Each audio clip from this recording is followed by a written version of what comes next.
Profitez pleinement, éteignez les lumières, mettez votre casque ou vos écouteurs, fermez les yeux, relaxez-vous.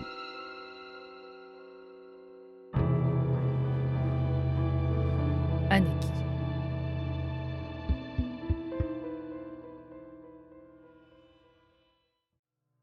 Aneki. Je frissonne toujours en pensant à elle. 50 ans. C'était il y a 50 ans, et c'est comme si c'était hier. Mais comment aurais-je pu oublier les événements les plus traumatisants de ma vie ? Madame Garot, notre maîtresse, nous l'a présentée par un froid matin d'hiver. C'était juste avant le début d'un cours de mathématiques, en CM2. Elle arrivait d'Osaka, au Japon, et venait d'emménager dans notre village. Longs cheveux noirs, visage pâle, cernes sous les yeux et joues creuses. Aneki n'était pas très jolie. Je dirais même qu'elle était inquiétante, avec son pantalon serré qui soulignait la maigreur de ses jambes et son ample chemise dont le bras droit était replié dessous, en écharpe. Même si la maîtresse nous a demandé d'être sympa avec elle, les petits rires méchants fusaient déjà dans la classe. Moi, je ne riais pas. Je ne me suis jamais moqué de personne, et c'est peut-être pour ça que la maîtresse l'a assise à côté de moi. Il est inutile de vous expliquer que j'étais plutôt mal à l'aise. Absorbée par son visage, je ne m'étais pas rendu compte combien elle était grande. Le sommet de mon crâne lui arrivait à peine à l'épaule. De son seul bras valide, elle a déballé ses affaires en silence, et puis j'ai entendu quelque chose de très étrange. Les gargouillements de son ventre. Aneki était toujours la première arrivée en classe, et la dernière à en sortir. Son matériel scolaire était toujours impeccablement disposé sur la table quand j'arrivais le matin. Souvent la dernière, je l'assume. Et en fin d'après-midi, elle attendait que tout le monde soit sorti pour les ranger. Aneki ne parlait à personne, et personne ne lui parlait. Tout le monde s'en fichait d'Aneki. Personne ne cherchait à être ami avec elle, et Aneki ne cherchait pas à être amie avec qui que ce soit. Peut-être que son silence, son attitude figée au milieu de la cour de récréation, ses grands yeux sombres posés sans interruption sur quelqu'un décourageaient les filles de l'approcher. Les garçons s'en moquaient, mais de loin. Ils avaient bien trop peur que la grande Aneki les suive jusqu'à chez eux et s'introduise en pleine nuit dans leur chambre pour leur faire Dieu sait quoi. Aneki rentrait déjeuner chez elle, mais bizarrement l'après-midi, j'entendais toujours les gargouillis de son ventre, comme si elle n'avait rien mangé. Peut-être 2 semaines après son arrivée, un peu avant midi, j'ai pour la première fois entendu le son de sa voix. Oh, j'en frissonne encore. Sa voix était faible, presque agonisante. Inutile de vous dire que j'ai poliment refusé son invitation à déjeuner, prétextant que ma mère m'attendait tous les midis, et ce jusqu'à la fin de l'année scolaire. Elle m'a répondu un long « dommage », puis ne m'a plus jamais posé cette question. D'ailleurs, elle ne m'en a plus jamais posé du tout. C'était très bien comme ça, car je peux vous l'avouer sans honte, elle me fichait une chiasse du diable, cette Aneki.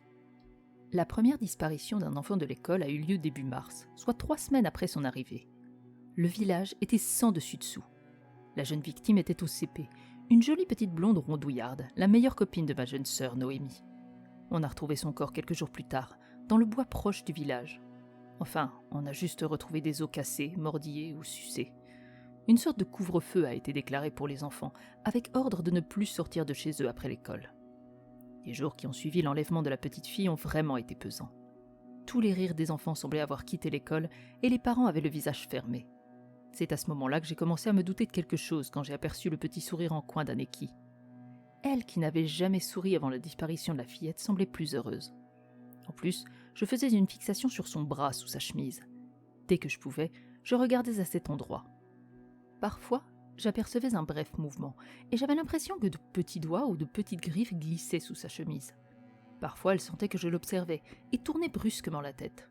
Ses yeux sombres étaient effrayants, mais je lui faisais toujours un petit sourire pour la rassurer. En tout cas, je ne voulais plus rester à côté d'elle, car je commençais réellement à faire de grosses crises d'angoisse. De plus, je trouvais que ses vêtements dégageaient une odeur de terre mouillée. J'ai alors pensé qu'elle dormait dehors ou qu'elle couchait dans une maison humide, mais peut-être que je me faisais des idées. Peut-être que mon cerveau gambergeait trop depuis la disparition de la petite. Ma mère a fini par obtenir mon changement de place. David, mon meilleur pote, a pris la mienne et s'est retrouvé à côté d'Aneki. Mais je n'étais pas mieux lotie puisque je me suis retrouvée juste devant elle. Inutile de préciser qu'au final, j'aurais préféré rester à ma place d'avant, car avoir Aneki dans le dos n'avait rien de rassurant.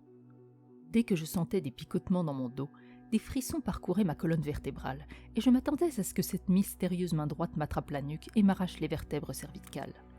J'en faisais de terribles cauchemars.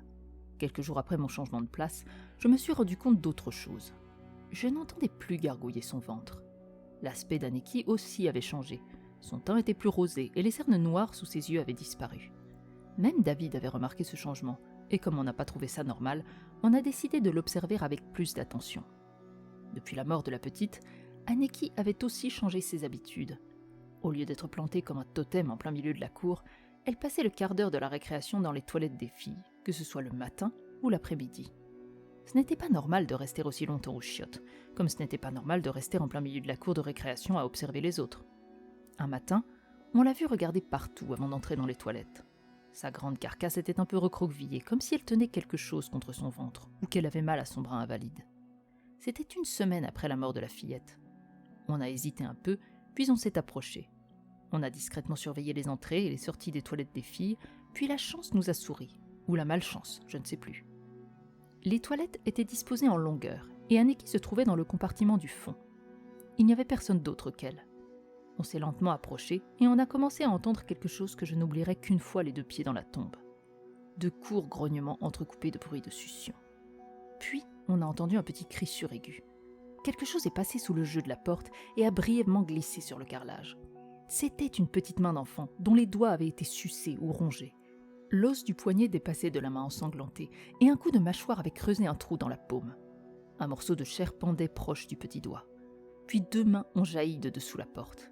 Il y en avait une grande, normale, et une très petite, cadavérique, bleuâtre, aux longs doigts arqués qui tâtaient le sol à la recherche de la main arrachée. Le raclement des ongles crochus sur le carrelage était aussi horrible que le reste. On s'est barré en courant comme des dératés à l'autre bout de la cour. On a attendu d'être calmé pour en parler à la maîtresse. Sa réaction a été des plus inquiétantes. Elle s'est mise à trembler de peur. Du moins, ce que je croyais à l'époque. Puis a émis un long « chut » avec l'index devant ses lèvres. Puis elle nous a dit une phrase qui me hantera jusqu'à mes derniers jours.